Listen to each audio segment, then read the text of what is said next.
We do promise for this episode of Vintage Update, no jelly donuts will be harmed. Oh no. Is it too soon? Come on, it's been a couple years. I know the story's fresh again, but no pun intended with the jelly donut and the fresh, but... It's all good, buddy. It's all good. Beautiful day here. Those of you who were here last week or our last installment know that I made a big decision to stop financially supporting WWE until I was happier with their product. I just wanted to say thank you to all the people that have reached out to me. I've received tremendous support.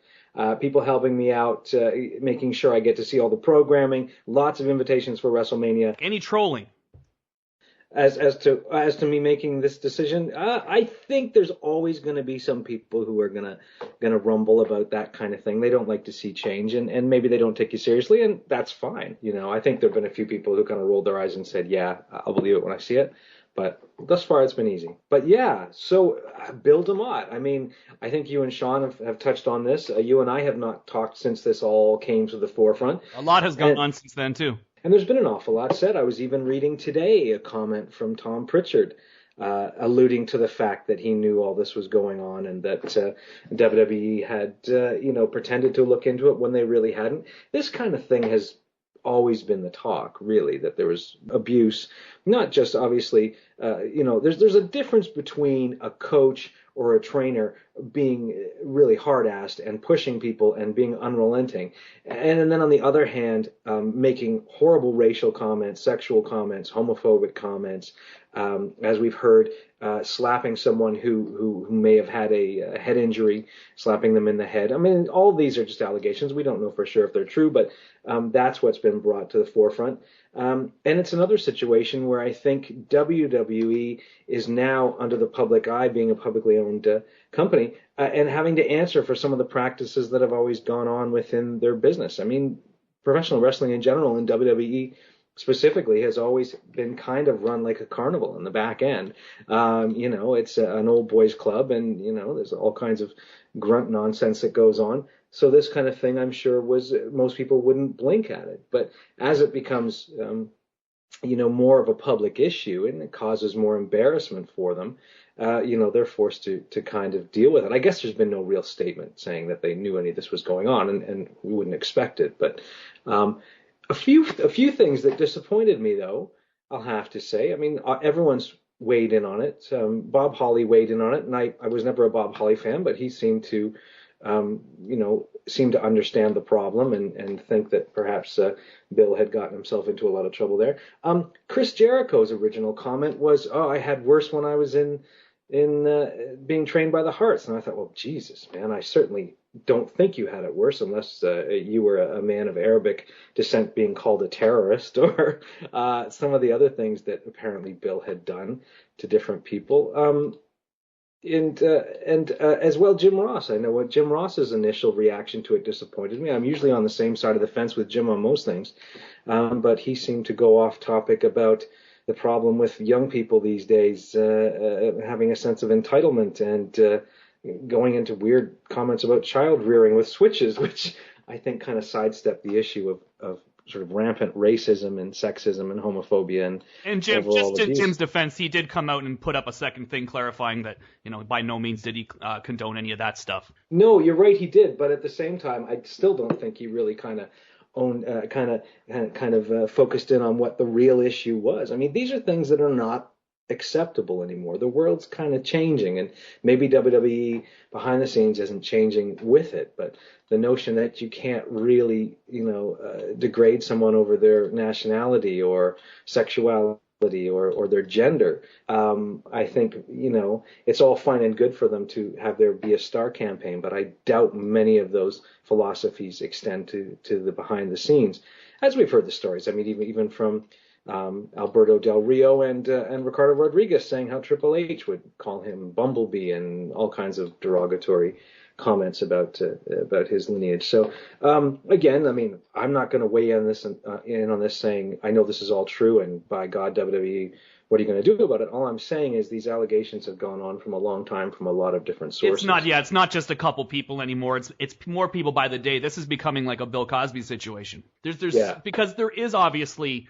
an entitlement amongst young wrestlers and young people in general. Like, I mean, there's a little bit of truth in everybody's statement. Did Chris Jericho have it worse in terms of the stretching that he received by the Hearts? Probably. Chances are, yes, he did. It's the other stuff, obviously, that's the problem. Nobody that I've heard talk about this has had any problem with the hard training, with the stretching. The stuff like kicking a guy in his leg when he's got a broken leg, the stuff like pulling a T-shirt off of Rusev when he's got recovering from a neck injury, or neck surgery, sorry. Yeah. The stuff like slapping a guy in the head that hasn't been cleared that has a concussion. Again, that's the stuff that people have a problem with. But you said it, man. This is not a new thing. Wrestling for a very long time has lived in its own world and played by its own rules. And I think always figured, even though it was a publicly traded company, that it never would have to be responsible. And I mean, the fact that the company came out and said that they made an investigation, a full investigation, and that nothing came up. You've got things where there were 25 witnesses that heard and saw things. We really would be very naive to think that this is one guy that does this, or this is one guy. Bill DeMott is gone, so now the problem's been solved. We got rid of the one bad egg. It's something that starts from the top and goes all the way down. They knew who he was. Dr. Tom came out and talked today. I mean, Dr. Tom was the trainer before Bill. They fired Dr. Tom to bring back Bill. And everyone loved Dr. Tom. And Dr. Tom was a hard trainer, but he wasn't an asshole. Do you know what I mean? Yeah. But they want an asshole. They wanted an asshole. And if you think that that's the only racial comments being said in the WWE, whether it's in the locker rooms, on the planes, in the booking meetings, I thought Meltzer really nailed it when he said, you people are upset with Bill DeMott, as you should be, but you should be upset with R-Truth and the New Day.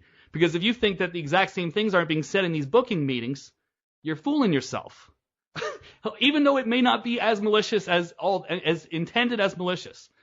Yeah. The business is built on racism, built on homophobia, built on scamming people, built on lying. And when they came out and made that statement, that we've done an investigation, no problems here, everything's all good, it's just unfounded allegations. And then you have like 25 people saying, no, it did happen. I was named in the investigation, and you never talked to me. Oh, yeah. Well, and plus, I mean, Vince really has just gotten used to just kind of rewriting history and going, well, to hell with it. I'll just say we did this, or I'll just say we found nothing, and whatever, and there'll be nothing else that will come out of it. And I think this is another one of those situations where they just end up looking worse. How mainstream has the coverage been on this? Because not very at all. Think so. In terms of like the developmental NXT, I think I said it on the show with Sean. This is Paul Levesque's baby. It's all on Triple H, and if this story were to go mainstream, and just the outside world looks, think of how bad it is to us, right?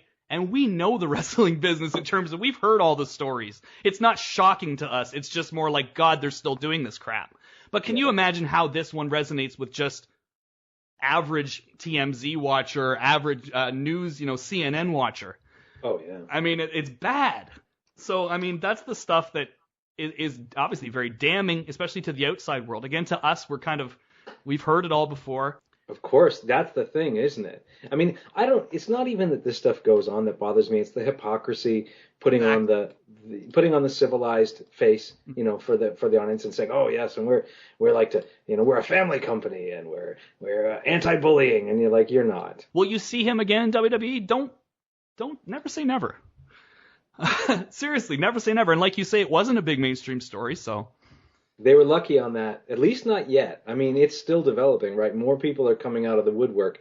You get the right story out there and it goes to the right person, it could become mainstream pretty quick. And then they'll just drag up. It's not, they don't even have to look very far into the past to find other allegations with Del Rio and other things going on too. So, I mean, it's all part of a bigger picture.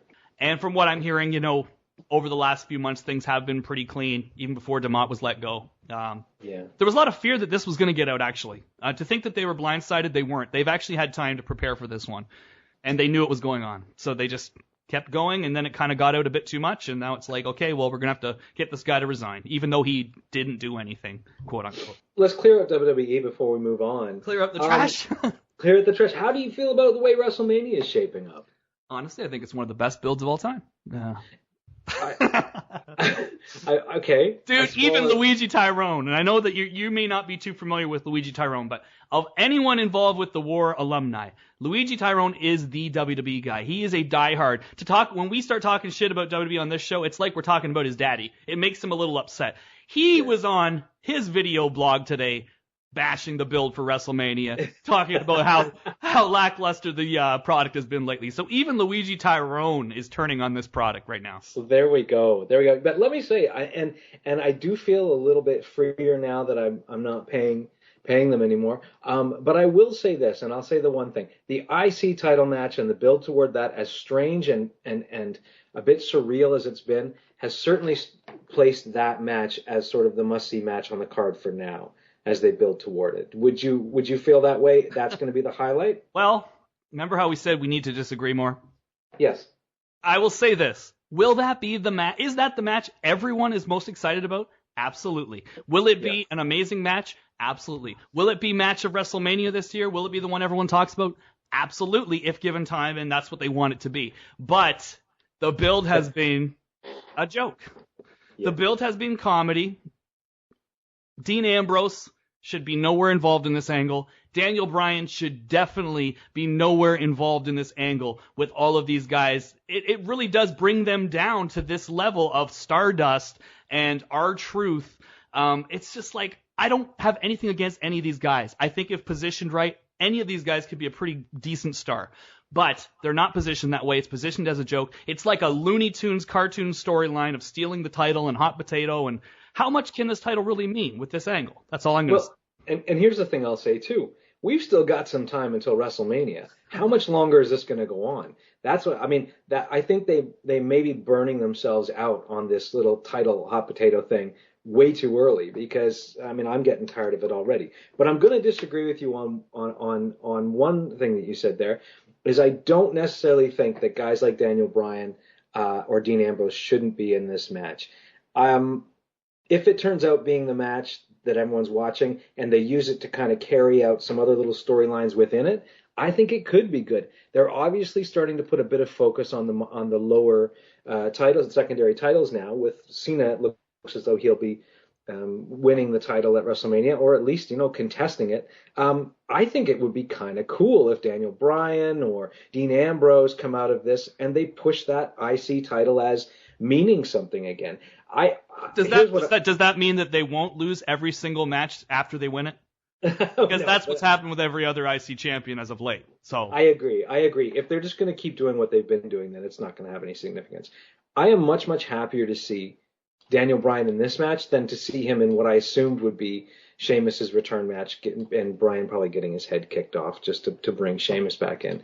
I would like to have seen Dean and Barrett finish the feud, because I mean, the chemistry between the two of them I thought was pretty good, and hopefully they will get to do it again. I'm not sure why Stardust is in there. The Stardust Goldust feud just kind of flopped out. Is Goldust in this match or just Stardust? I have no idea. I'm sure, as you say, there's still time, and I guess Goldust could get added. It will be the match of WrestleMania. It will be the match everyone talks about. With all these guys in the ladder, I mean, it's going to be pretty hard for them not to have a spectacular match, I would think.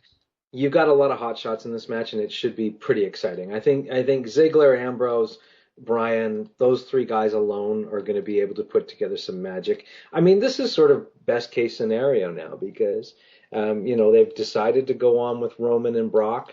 They've decided, that Bryan is not a guy who's going to be near the top again. I mean, and once you accept that, I don't know if this is terrible for him. It's not what I would hope for him, but I don't think it's terrible. I'm almost as offended, that Dean Ambrose is in there, though, because I just can't believe how cold that guy is now. It's crazy. Like, he had a match with Stardust, and people might say, it's because of Stardust, but either way, they had a match, and Dean Ambrose was in there, and they did not treat him like a star at all. And you think of where he was a few months ago in that feud with Seth, where they headlined that one pay-per-view, the Hell in a Cell. Yeah. This guy was hot. This guy felt like a top star, and now he feels like an intercontinental star. Daniel Bryan should have come back again with a ton of fanfare being built. He had been, screwed out of the belt, or he, had a neck surgery. He had to surrender the title. He should have been coming back super hot, and it's just amazing that both of these guys have been cooled down. But we'll see. Yeah. The match could be good, and hey, if you want to put importance on that belt again, Just have guys start winning matches. Yeah, take a guy that's why I think if they were going to try to rejuvenate this, putting it on a guy like Bryan, who fans are going to be into anyway, and maybe building him into one of the old time IC champions that holds that belt and fights top guys, not tippy top guys, but top guys, and wins and does interesting feuds and goes on for 8 months, 10 months, a year, whatever. I mean, that he would be a good guy to use for that, because I think Dolph's already he's damaged goods at this point, so him having another Intercontinental title reign won't mean very much. Well, it is almost like, too, with Bryan, I'm complaining about him even being in the match. What happens if he doesn't win it? I mean, it would be awesome if the very next night he comes out and we just get rid of all the comedy regarding it, and he does a big promo talking about, the importance of this belt and how it's been bastardized, and I'm going to bring it back up. This is the working man's title, and I'm going to sort of restore that value, and they show the video packages of all the great IC champions. There's obviously always a way to rebuild something. I just have so little faith right now that they will do anything like that. But me too. I have no faith in it. I mean, they may just have Barrett come out with it and just continue doing what they've been doing, and then then he'll lose the next night, and he'll lose on SmackDown. Yeah. So I mean, it's really, when you look at the past couple of years, or maybe 18 months. No, I think longer than that. It goes further back than that. WWE's really in just a habit of squandering their talent, squandering the gifts. I mean, the universe has, and I'll say that, and you can take that on two different levels, as in the WWE universe, or the universe as the mystical forces of existence have given them gifts over and over again. Here's a guy the fans are into. They're super hot. Here's a situation that the fans are into. They're super hot, and they've squandered it over and over again. They've squandered their own creations. I mean, I was looking the other day, and this is a little off topic, but the for the WWE 2K15 game, they had their NXT downloadable content come out this week, and one of them was Adam Rose, which is obviously is NXT, and the Ascension, right? The Ascension and the Ascension, and I'm going, ooh, those were their own guys. I mean, the Ascension really have kind of flubbed coming out, and the Adam Rose character, while he was what he was, I can't believe they squandered him the way they did, and especially with a guy like Santino Marella being away. He could have been their comedy guy. He didn't ever have to be anything. He'd just be the guy you pull out when you want to do something silly. And I think now he's just, what is he? The bitter, I used to like to party, now I don't do anything guy? I don't know. I don't get it. But it's just been the way that they've sort of squandered anything that's come to them that wasn't exactly what they wanted. And it's sad now to watch the shape as we move into WrestleMania with a main event. We'll call it the main event. I don't think it's really got main event status with a lot of fans, but the Reigns-Lesnar match, where you've got a guy that the fans aren't really into, and another guy.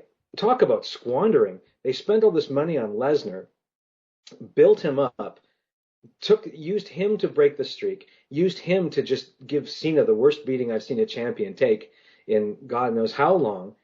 All that so they can give him to Roman, presumably give him to Roman, who isn't over anyway. It's again, just the squandering is dooming the future product until they start, putting real value on everything that comes to them, and taking what's working and working with that instead of working against it. Sorry, go ahead now. What I was going to say is I agree with everything you just said. What terrifies me is the fact that the one guy you haven't squandered, the one guy you have protected all these years, the one guy that, like it or not, is a difference maker when it comes to house shows, when it comes to ratings, when it comes to goddamn merchandise for sure, because he's been number one for years and years, and we've debated why that is. But what they're doing with John Cena, I'm not talking about the positioning of him in that IC or the US title match. I like that. I think that's a good thing. It's the other stuff. It's the stuff with Stephanie, where she absolutely buried him. And I'm not talking like heel heat buried. To me, John Cena should never be devalued. He's only 37, 38, whatever he is. This guy's still got at least another good 5 years, and he should be at the top. My argument was always, you got to bring people up with him. You got to have be always aiming not to have one guy at the top, but aiming to have at least two, maybe three. And with Cena, it seems like they're just thinking, well, we got Roman now. We can just start remove the shield from John, and we can just start burying John now. And I just think that's ridiculous. I think he's your draw. You got to protect him. The whole goal should just be to bring someone up to that level before you start totally phasing them out the way they're doing it. Yeah, because I mean, I've always been a fan of of moving the focus away from Cena, at least, not necessarily moving him down, but putting someone up there with him, as you said. So if you're really going to start phasing him out when your new guy's not proven and has already had a really shaky start, Oh, yes. I know, like what Shan, the man made a hot tag on Raw during that match, and the temperatures dropped to sub-zero. Like, like this guy, it was before at least they could say, well, at least the crowd's passionate. They're booing him. Now they're not making any noise at all. And so what do? It's all going to end up coming full circle. They're eventually going to have to turn Roman heel to get any reaction out of him, and they'll have no faces left. They won't have anyone to take that big space, and unless somebody goes, well, didn't they like Daniel Bryan back in the day? Oh. I don't know, God, you know what I mean? And It's then just crazy. again, you're going to have to rehab Daniel Bryan because he's I going to be know. down here wherever he is. Like, who knows what's going to happen with this IC shit? So it's like, Yeah. you're going to reach a point where you're like, shit, we need something. Let's get Daniel Bryan. But he may not be what he was before because of the way you've traded him. Yeah. And with John, it's just one of those things. I know most people will say John will be fine regardless. It's not going to hurt his sales. It's not going to hurt this. It's not going to hurt that. And you're probably right. But why would you risk it? Why would you risk putting him in this light that they're doing of he's this old man, especially when, he's a hero to kids, And it's the contradiction that they're running there that they wouldn't run with somebody else. Where if a guy was older and past his prime, they wouldn't talk about it. They'd be like, oh, he's still good. He can still go. Blah, blah, blah. With Cena, God, it's just sort of a weird, bizarro world, isn't it? And the Stephanie stuff, really, it's like, what angle were we building? If I'm supposed to believe that I'm overreacting and it was just heel stuff, what are we building? A Stephanie versus John Cena match? Like, she's just out there saying there's nothing special about you. These people never liked you. And they happen to be in Newark. So the crowd's cheering her. Yeah. They did everything to make John Cena look as insignificant as possible. Honestly, anything that comes out of Stephanie's mouth tends to hurt the product. I know some people are into her and say she's a great character, but I most of what she says tends to, I think, hold the product back. Well, and most of what she says is coming directly word for word from her father. So, And that's probably why, yeah. so anyway, I mean, I really did feel like that whole promo was just, Vince was upset that week that, any star would dare tell him no. Yeah, is there any up-to-date news? I'm still kind of wondering exactly what the details are. The deal right now is that they met on Monday, as you saw, for that Paul Heyman interview, which was phenomenal. The only good thing on that show. Tell me about it. And I don't think really served to help Roman that much. No. It was really entertaining, but I thought Roman just ended up looking like a douchebag. Well, he tried. No, he did try, talking about how his family would bring him down to the bar and say if any of these football players are standing and stuff like that. Just crazy, exaggerated shit, I think. But I would hope. And but does that appeal to the Cena fan? To the young kid? Does that story make them feel good? I think that story scares them. But I don't think they're worried about the kid not liking Roman. I think they're obviously worried about the adults that don't like Roman. Yeah. So that's their way of trying to be like, no, he's really badass, he's tough, he's cool, and his hair blows in the breeze. But as we saw, Brock was there, and they could not come to an agreement. And the feeling internally is that Vince is waiting for Brock to back down. Vince is right now not going to back down. One would think they're asking Brock to take less money. Brock is not willing to take less money. And obviously there's a lot of people that give Brock all kinds of heat and say, he should be thankful, or what makes him think he's even worth that, and all this stuff. And I understand. At the same time, I gotta love Brock for that, because he's one of the last few guys that can do that. He's the last remaining, remnants of a Harley Race or a Bruiser Brody, or the guys before wrestling was a monopoly where one man held all the power. Brock's the one guy that seems to be able to show Vince where the power lies in the old Hulk. Exactly. That's the thing. Brock can walk away. Brock doesn't care. I mean, Brock's got his own stuff going on. I really do appreciate that about him, that he isn't under Vince's thumb. I'm sure that drives Vince kind of crazy, but I have no qualms with how much money Brock is getting or what they're doing. I just think creative hasn't done anything really with him, and I do object to him having been built up and all the collateral damage that's been done to get him there, just to be kind of thrown off on a guy that isn't really worth it at this point. Absolutely. And you know what? We can't even say, I think you'd agree with me on this, who knows what kind of money. Maybe he's not worth the money now, but you've got to put some of the blame on WWE for that. You think of the money you could have made with this guy when he came in, and what they decided to do. Him losing to Cena, him losing to Hunter, all this in his first year.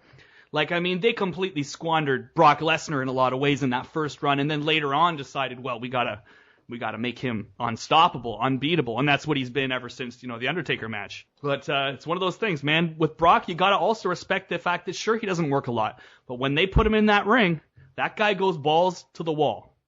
Oh, Brock is a tremendous talent in the ring. I have no issues with it. I think that they've again squandered and fumbled what they had there and the chances that they had. I think the whole Brock Lesnar experiment has been a failure for the most part. I mean, it started off hot, but once they started having him not show up and not defend his title at least once a month, and tried to justify the fact that Daniel Bryan could be stripped after only missing less than a month, Yeah. and Brock was able to go months at a time without defending. I think.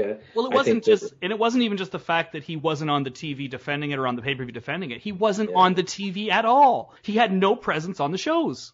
I was looking forward to some of the packages with Brock training. Who wasn't? I think everybody was. They thought it could be awesome. Fedor, Russian training, where he's running through the snowy streets with an entire tree on his shoulder, that kind of stuff. He's played his cards really well. And I think that also has a lot to do with his performances in the ring. He's always wanted to keep this as an option. He knows that if he goes back to UFC, it's not going to be for that long. And pro wrestling is probably the more longevity. Brock's not that old yet. You know what I mean?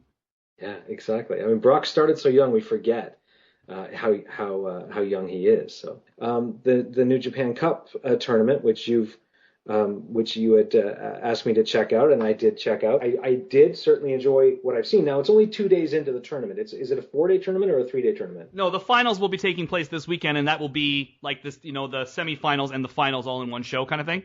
Regarding this tournament, though, I'll take you through it a little bit because I loved this show. And obviously, the one drawback, depending on really just how much time you have too, is there's usually a lot of shit to get through.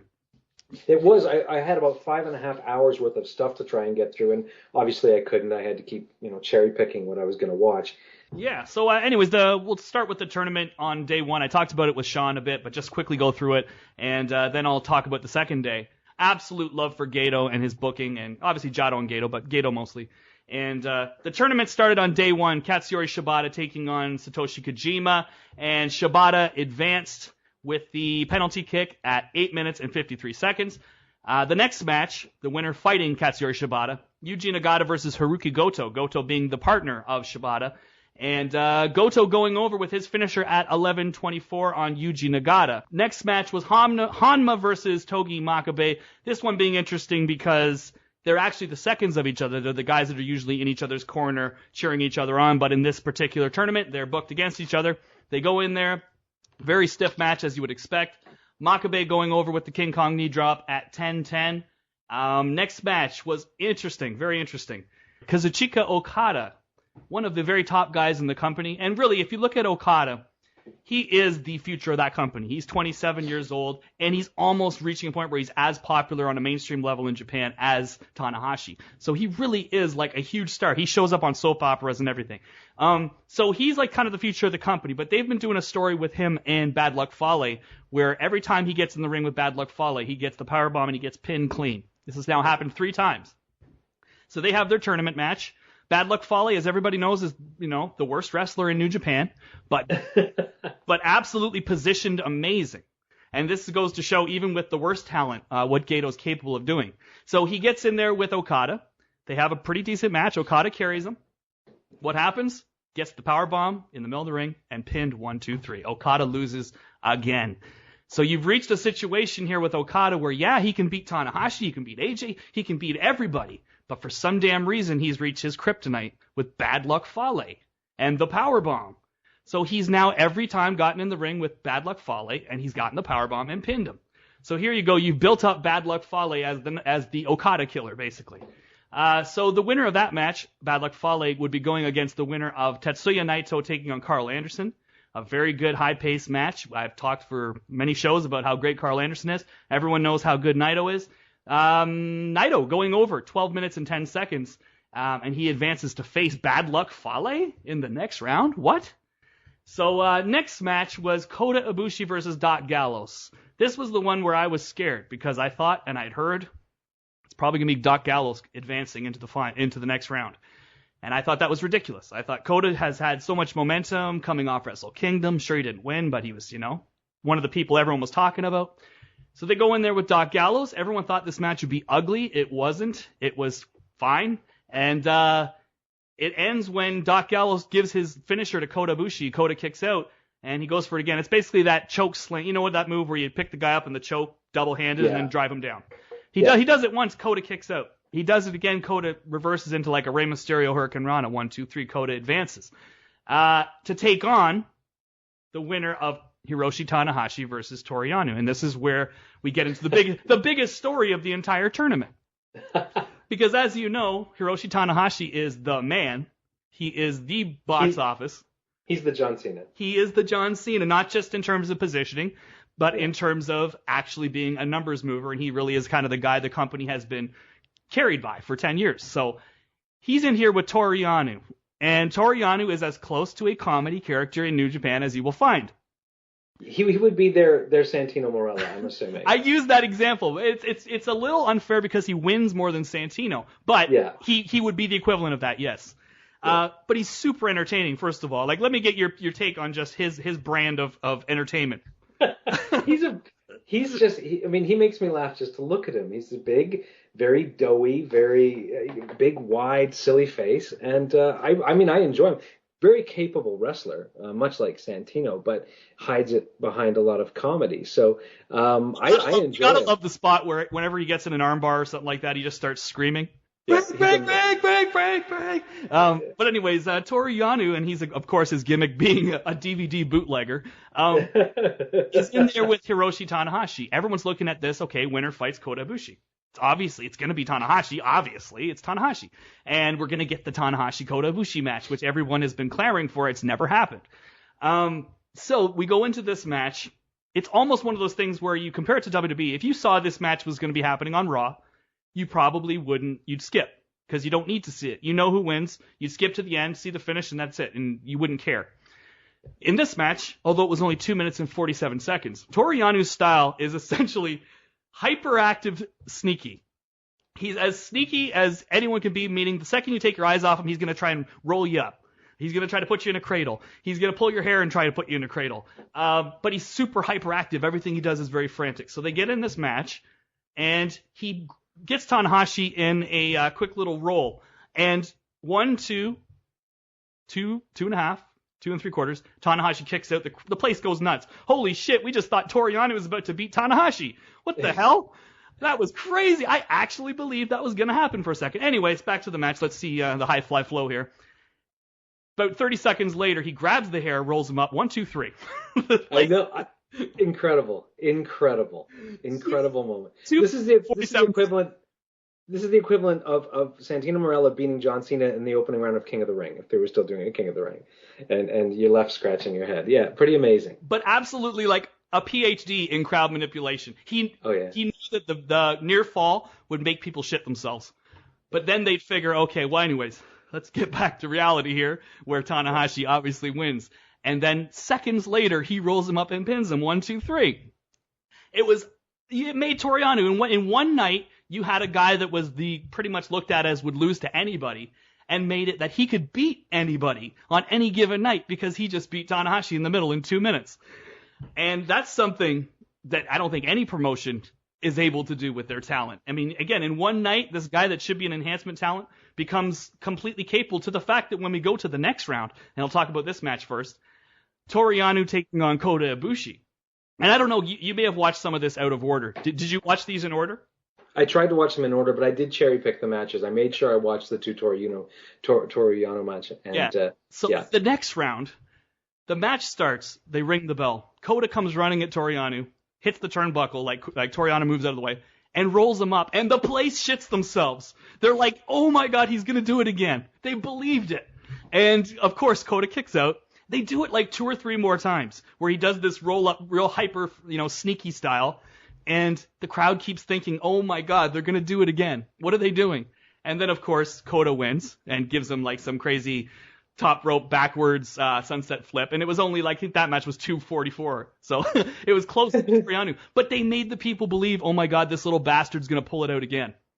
And that was the mastery of it, really. And that's the thing that WWE is not really able to do, or at least refuses to do, which is to occasionally sacrifice a top guy for a guy that you want to bring up and kind of shock people and shock them into paying attention. And make them believe that anytime this guy's in there, don't just tune out, don't just go get popcorn, don't just figure the outcome, so just text on your phone or whatever. You got to pay attention because this guy could win just as easy as anyone else. And that's something that's rare. Again, very rare. But the fact that they did all the roll-ups in this second round match and people bought every single one, and it was just like, wow, I can't believe it. And then moving on to the next match, the winner to fight Kota Ibushi, Tetsuya Naito taking on Bad Luck Fale. I had pretty much guaranteed, almost like the match, with Tanahashi, that Bad Luck Fale would be going over. Not that Naito isn't a big star, because he is. He's in that top bracket. But it's just one of those things where Fale always tends to advance in these tournaments. They just had him beat Okada, for God's sakes. Why would he lose to Naito? They get in there. He goes for the power bomb. Here we go. Here's the finish. I'll go get a drink. Oh, no, we're not getting a drink. Naito, Hurricane Rana, rolls him up. 1, 2, 3. Naito goes over Bad Luck Fale.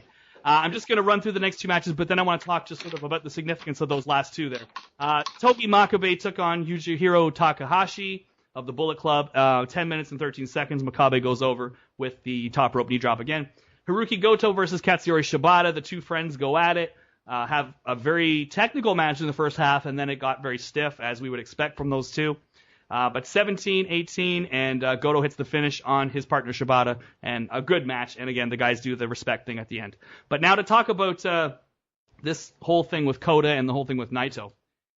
Basically what you've done here, you've said that the guy that beat Tanahashi, the guy that went in there and in 2 minutes beat Tanahashi, he was not able to beat Kota Ibushi.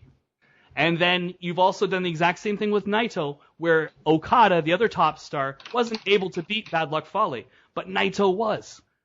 Now you have these two guys that are just on the cusp, and it's like they have something that even the top stars don't have. Do you know what I mean? Did you like that? Oh yeah, that was absolutely amazing that you had these two guys that are sort of like they could almost be battling for number 4 or number 5 spot in the company, and now you've said that these guys are not below. They just, for whatever reason, Okada couldn't beat him, but Naito could, Exactly, yeah. Well, and it levels the playing field at the top. Mm-hmm. So you've got a bunch of players, and that's what, they're just completely missing that in WWE these days. They don't have a bunch of guys at the top where you can say, well, on any given night, we can throw these guys together, and it's a top main event with top guys playing, vying for the top spot, and everyone has a chance of winning. And that's the dynamic. That's what made this dynamic. And you're right. They really masterfully put so many things together over the course of just a couple of matches that are going to sustain them over the coming months and years. So now the beauty going into it is that the winner of this tournament has a choice of either contesting for the world title, the IWGP title, or the Intercontinental title, or Ishii's never open weight title. You have a choice of any of those 3 top belts. And there's all these different directions you could go. You've got Kota Ibushi taking on Tetsuya Naito this weekend, taking on the winner of Togi Makabe, taking on Hiroki Goto. Kota Ibushi could easily win this tournament and say, I want a shot at Nakamura. I want to avenge my loss for the Intercontinental title. He could also say, screw the Intercontinental title. I want to face AJ Styles. Everybody would love to see that match. Tetsuya Naito has the history with AJ Styles as well. Could easily do that. He also has a history with Ishii. He could challenge for that title. There's unfinished business there between him and Ishii. You've got Togi Makabe, who never lost the title, but got injured or ill or whatever happened there, had to forfeit the title. He could want that revenge on Ishii, or he could end up going against AJ.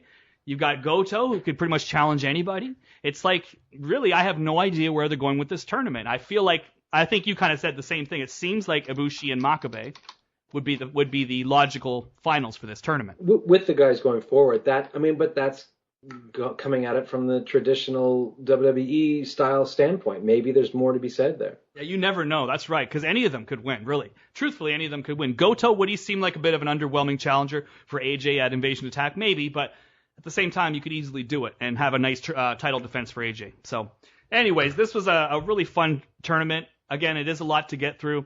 If you thought this was a lot, wait till the G1 Climax season. You'll be getting matches in your inbox every day. But what's the plans for you this weekend? I know what the plans are because I'm going to be seeing you. Probably as this show's airing, we're hanging out.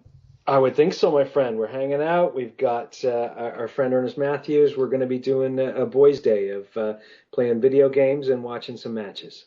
All right. Well, we'll talk to you then. And everybody, thanks for listening. Peace, love, Wrestling Audio Revolution, promotional consideration paid for by the following, and... Huts!